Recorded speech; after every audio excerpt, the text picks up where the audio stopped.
Throughout history, the survival of the Jewish people has confounded some of the great minds who've looked at the Jewish people. They are at a loss to explain how it's happened. How are the Jewish people still in the world today?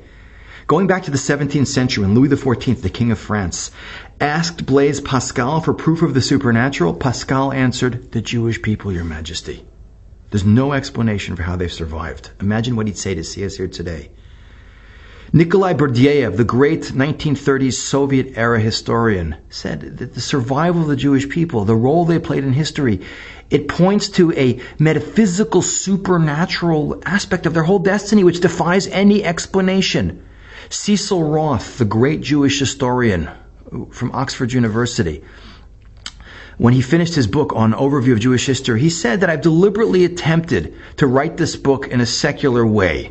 But he said, I don't think the reader can fail to see in it on any page a higher eminence.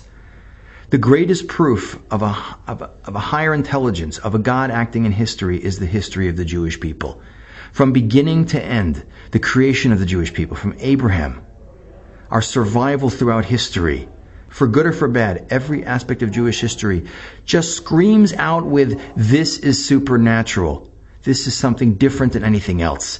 This is proof that there is a higher intelligence that is acting in human history. Not just for the Jewish people, but that all of human history, all of humanity, is part of one story. We're all interconnected. There's one plot, there's one destination, and the Jewish people, because of what the decisions made by Abraham thousands of years ago, have a unique role to play in this story. But this is the reality of what being Jewish is about.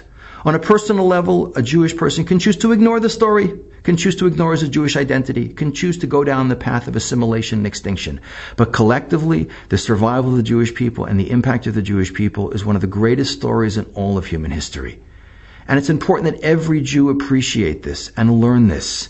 The basis of the existence of Israel today, understanding who the Jewish people are, the Jewish people's ability to finish their mission, to actualize their potential, and to create a nation that's a light unto nations, all comes out of an understanding of who the Jewish people were in the past, our strengths, our mission, what we're supposed to learn from the past.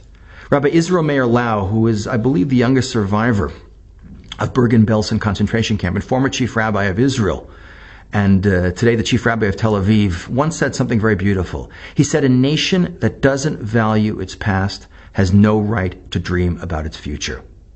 One of I think the most important lesson we've seen from this entire series is that Jewish history is Jewish destiny. Our past is our future. And we will not know where we're supposed to go to until we've learned from where we've come from.